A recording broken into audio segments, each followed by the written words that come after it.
Assalamualaikum warahmatullahi wabarakatuh. Perkenalkan, nama saya Siti Humairah dengan nomor induk mahasiswa 2201700060.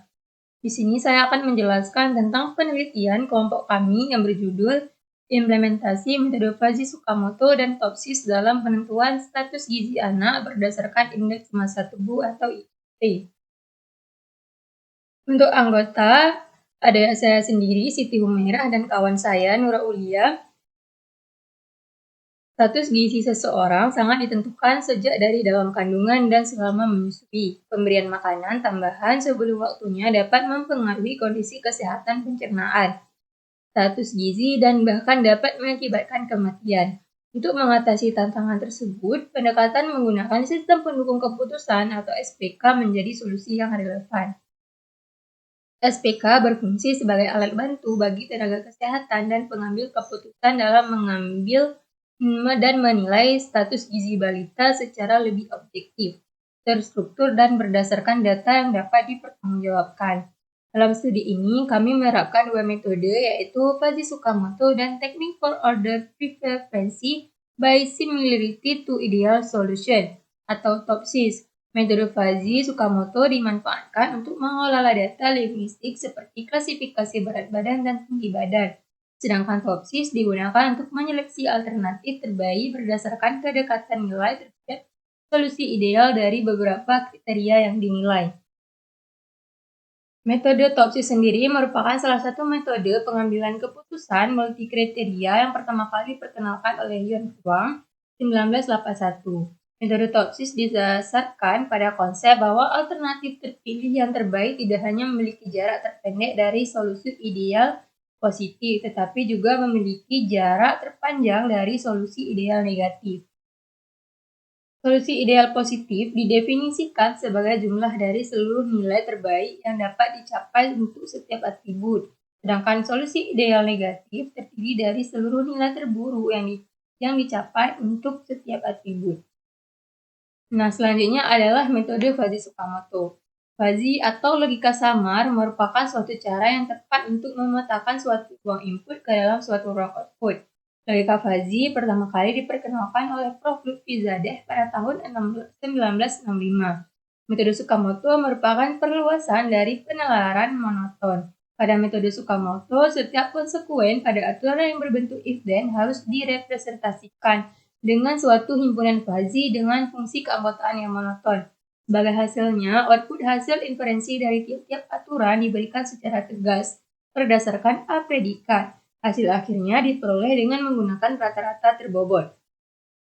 Untuk metode penelitian, alur penelitian yang kami lakukan adalah tahap pertama, kami mengumpulkan data dan studi literatur. Dan yang kedua, kami mengimplementasikan metode TOPSIS dan metode Fuzzy Tsukamoto. Yang ketiga, kami menganalisis dan mengevaluasi sistem. Nah, di sini merupakan 30 data balita yang kami ambil dari Puskesmas Langlumpang, di mana 30 data balita ini merupakan nama-nama balita yang mendapat penanganan dari puskesmasnya langsung.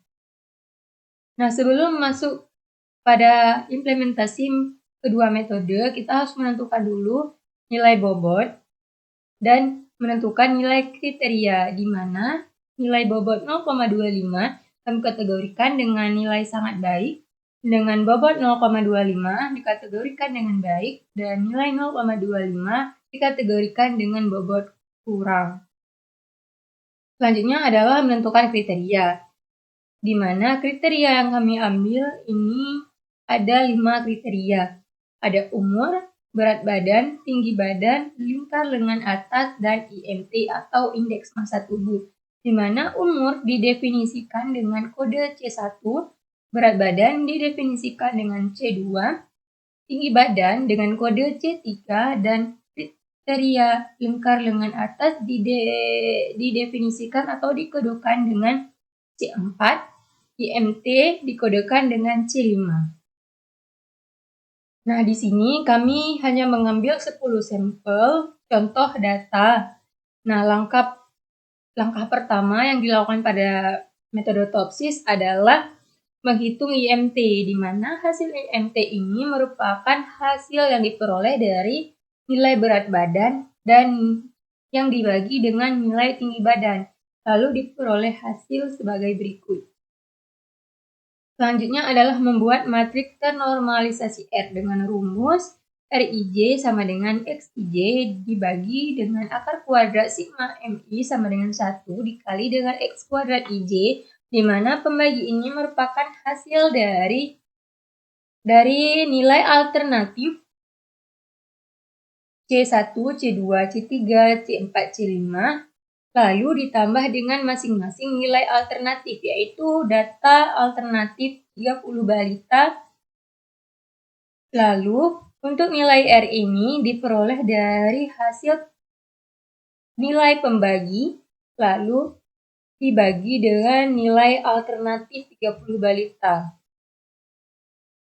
Lalu didapatkan hasil sebagai berikut.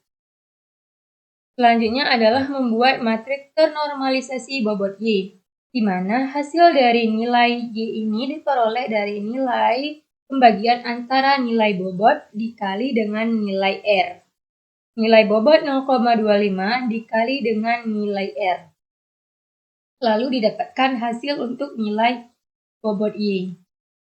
Langkah selanjutnya adalah mencari nilai solusi ideal positif dan negatif, di mana A positif ini diperoleh dari hasil benefit yang diambil adalah nilai maksimum.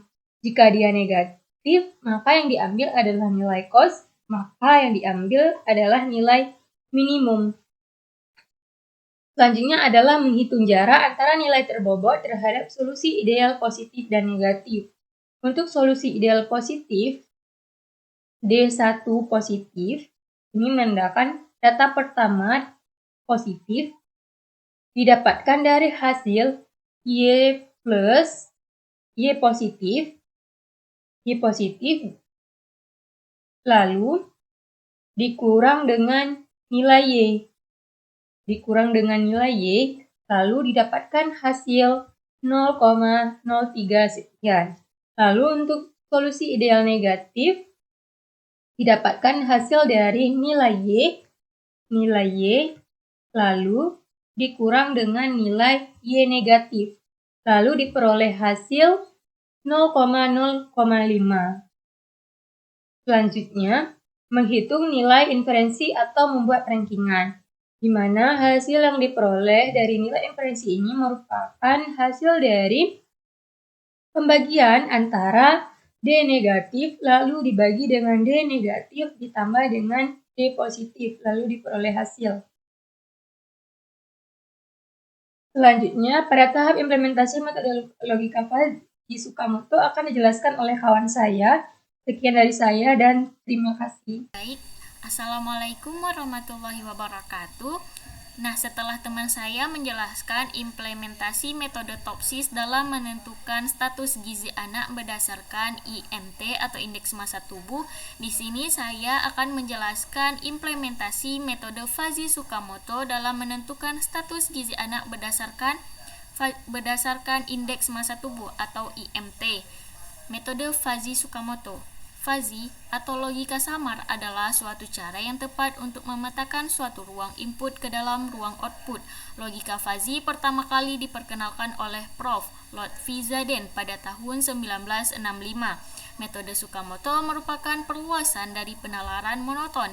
Pada metode Tsukamoto, setiap konsekuen pada aturan yang berbentuk if, then harus dipresentasikan dengan suatu himpunan fuzzy dengan fungsi keanggotaan yang monoton. Sebagai hasilnya, output hasil inferensi dari tiap-tiap aturan diberikan secara tegas atau script berdasarkan alpha predikat, yaitu Frey-Strike. Hasil akhirnya diperoleh dengan menggunakan rata-rata terbobot. Nah, metode Fuzzy Tsukamoto dipilih karena mampu menangani ketidakpastian data IMT dan memberikan hasil penilaian status gizi yang lebih fleksibel dan realistis. Dengan pendekatan logika fuzzy dan aturan if-then, metode ini dapat mengakomodasi nilai IMT yang berada di antara tiga kategori status gizi. Selain itu, metode ini menghasilkan output script yang memudahkan proses klasifikasi dan dapat diimplementasikan secara efisien dalam sistem berbasis web. Nah, selanjutnya kita akan masuk ke dalam implementasi metode Fuzzy Tsukamoto. Implementasi metode logika Tsukamoto. Nah, langkah pertama sebelum kita masuk ke dalam menghitung derajat keanggotaan, langkah yang pertama kita lakukan yaitu menentukan input, dan untuk input di sini yaitu nilai IMT, yaitu indeks massa tubuh, dan outputnya yaitu status gizi, di mana ada 3 kategori yaitu sangat baik, baik, dan kurang. Nah, untuk nilai IMT ini karena di data yang kami pakai itu belum ada nilai IMT atau perhitungan IMT-nya, maka ini yang terlebih dahulu kita cari dengan rumus IMT. Kalau di Excel kami pakainya seperti ini. Untuk rumus menentukan IMT, berat badan dibagi dengan tinggi badan diakar pangkat 2. Nah, maka bisa kita lihat ini hasilnya, dan ini untuk rumus IMT-nya. Maka ini adalah nilai dari IMT, dari berat badan dibagi dengan tinggi badan diakarkan pangkat 2. Maka hasilnya adalah sebagai berikut. Nilai-nilai IMT-nya adalah sebagai berikut. Nah, untuk langkah kedua yaitu menghitung derajat keanggotaan atau MIU. MIU gizi kurang, gizi baik, gizi sangat baik. Nah, untuk yang pertama itu gizi kurang, di mana penjelasannya jika nilai IMT atau X kurang dari atau sama dengan 13,5, maka derajat keanggotaannya adalah 1. Maka ini dikatakan penuh dalam kategori gizi kurang. Nah, jika IMT antara 13,5 hingga 15, maka keanggotaannya menurun secara linier. Maka rumus yang kita gunakan untuk jika nilai IMT antara 13,5 hingga 15, maka kita gunakan rumus 15 dikurang X dibagi dengan 15 dikurang 13,5. Nah, jika IMT atau lebih, maka derajat keanggotaannya 0, maka ini dikatakan tidak termasuk gizi kurang. Nah, selanjutnya untuk penjelasan MIU baik, yaitu atau derajat keanggotaan untuk status gizi baik. Nah, di sini bisa kita lihat IMT antara 13,5 dan 15, keanggotaan naik linier dari 0, maka rumusnya yaitu X dikurang 13,5, 15 dibagi 15 dikurang 13,5. Nah, IMT antara 15 dan 16,5, maka keanggotaannya penuh yaitu 1, maka ini dikatakan dengan gizi baik. Dan IMT antara 16,5 dan 18, keanggotaan turun linier dari 1 ke 0, maka rumus yang kita pakai yaitu 18 dikurang X dibagi 18 kurang 16,5. Nah, di luar rentan itu yaitu maka keanggotaannya 0. Nah, untuk penjelasan untuk derajat keanggotaan yang gizi sangat baik, penjelasannya IMT, jika IMT lebih kecil dari 17, maka keanggotaannya adalah 0. Jika IMT 17 di antara 18, jika nilai IMT di antara 17 dan 18,5, keanggotaannya naik linier dari 0 ke 1, maka rumus yang kita gunakan X dikurang 17 dibagi 18,5 dikurang 17. Nah, untuk IMT lebih besar dari 18,5 dan keanggotaannya 1, maka ini dikatakan penuh dalam kategori gizi sangat baik. Nah, langkah selanjutnya, nah ini untuk perhitungan derajat keanggotaannya untuk di Excel, maka ini rumus yang sesuai yang telah kami buat, fungsi derajat keanggotaannya untuk gizi kurang, gizi baik, dan gizi sangat baik. Nah, langkah selanjutnya yaitu, nah ini hasilnya. Ini langkah selanjutnya adalah kita menghitung maaf ini salah penomoran teman-teman. Untuk langkah selanjutnya yaitu kita hitung nilai Z untuk setiap aturan fuzzy. Nah, setiap aturan fuzzy, gizi kurang, gizi baik, gizi sangat baik. Nah, ini adalah rules untuk setiap aturan fuzzy. Maka bisa kita lihat jika IMT gizi kurang, maka Z-nya adalah 1. Dan jika IMT gizi baik, maka Z-nya adalah 2. Dan jika IMT gizi sangat baik, maka Z-nya adalah 3. Maka rumus yang kita pakai yaitu ini adalah gizi kurang ini dari kita buka Excel dulu. Ini didapatkan dari hasil ini dikali dengan setiap aturan yang telah kita nilai jika IMT kurang maka Z-nya adalah 1. Maka nilai hasil dari hitung derajat keanggotaan gizi kurang ini dikali dengan aturan yang telah kita buat yaitu 1. Untuk gizi kurang yaitu 1. Maka hasilnya yang kita dapat adalah sebagai berikut. Ini kami mempunyai 30 data dan 30 data ini sudah kami hitung. Nah, untuk gizi baik juga begitu. Tadi gizi baik bernilai 2. Nah, hasil dari hitung derajat keanggotaan gizi baik ini dikali dengan 2. Dan untuk gizi sangat baik ini yaitu hasil dari derajat keanggotaan mu gizi sangat baik dikali dengan 3. Kan tadi di aturannya gizi sangat baik itu yaitu nilainya 3. Nah, untuk selanjutnya penentuan Z akhir. Nilai Z akhir akan dikategorikan dalam status gizi. Nah, Z akhir nanti yang akan dikategorikan ke dalam 3 kategori, gizi sangat baik, gizi baik, dan gizi kurang. Nah, untuk perhitungan di Excel-nya untuk gizi baik, ini adalah rumusnya, di mana nilai dari mu yang telah kita cari dari nilai hitung dari setiap aturan fuzzy. Yang pertama maka rumusnya yaitu J3 ini yaitu gizi kurang, dan K3 ini merupakan Z dari aturan, kan ini nilai Z dari setiap aturan yang telah kita hitung, K3, dan ditambah dengan L3 yaitu nilai Z sangat baik dari setiap aturan yang telah kita hitung, dan kita bagi dengan nilai dari hitung derajat keanggotaan dari nilai gizi kurang, gizi baik, dan gizi sangat baik. Maka kita dapatkan hasilnya seperti ini. Nah, untuk hasil akhirnya yaitu kita tentukan status gizi ke dalam 3 kategori. Maka kita menggunakan rumus sebagai berikut. Jika M3 itu Z akhir, hasil Z akhir lebih kecil dari 1,5, maka itu dikatakan dengan gizi kurang. Dan jika M3 yaitu Z akhir lebih kurang dari 2,5, maka dikatakan gizi sangat baik, dan begitupun untuk gizi sangat baik.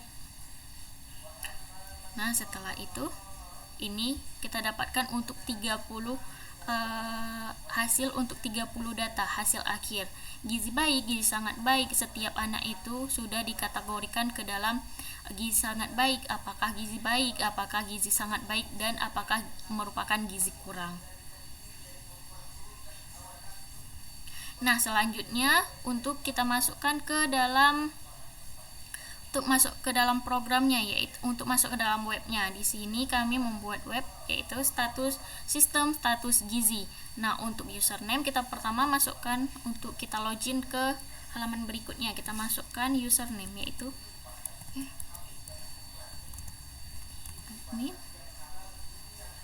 admin 123.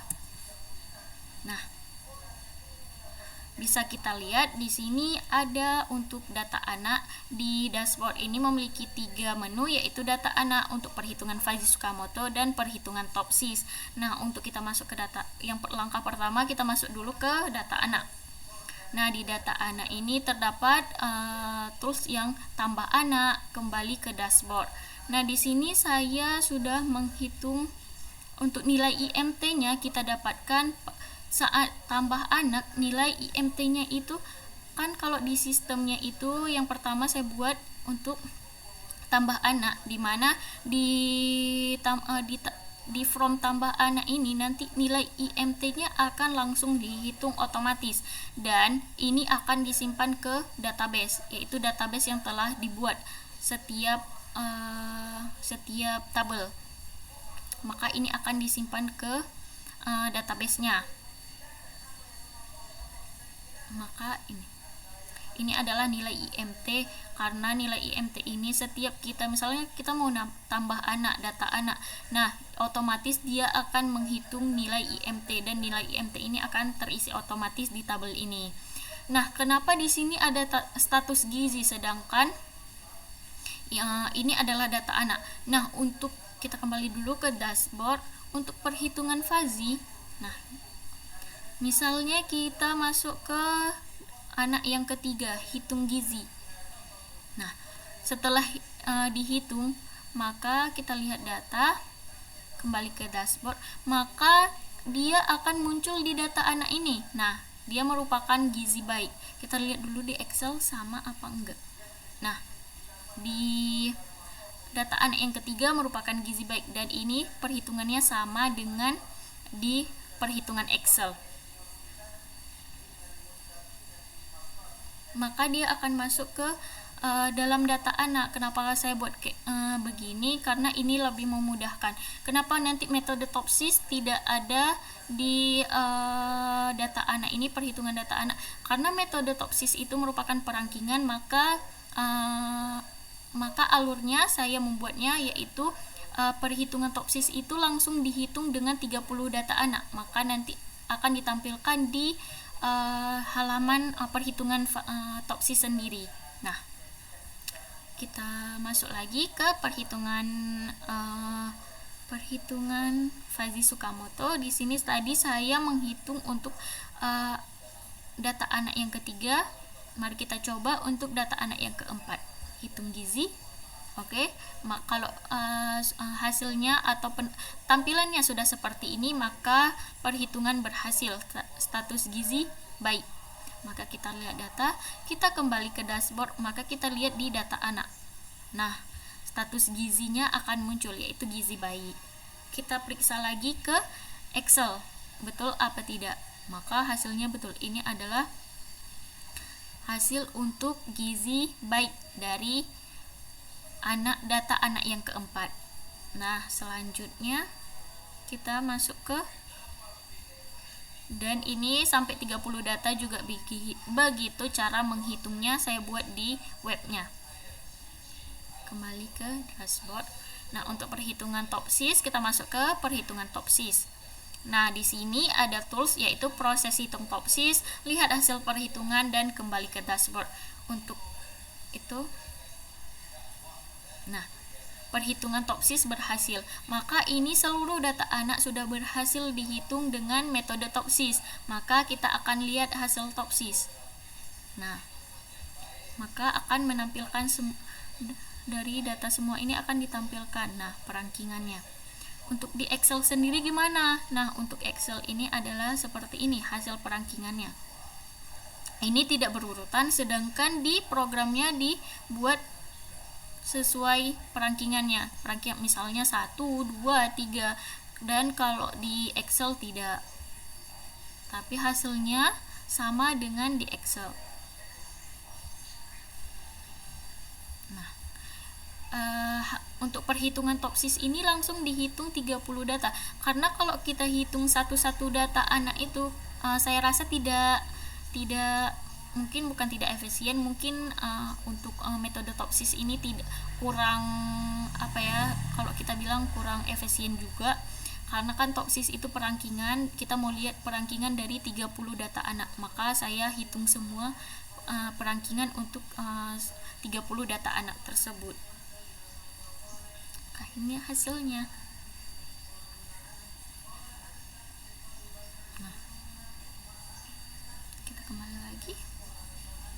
Baik, untuk kesimpulannya, Penelitian ini berhasil mengembangkan sistem pendukung keputusan yaitu SPK berbasis web untuk menentukan status gizi anak dengan menggunakan kombinasi metode Fuzzy Tsukamoto dan TOPSIS.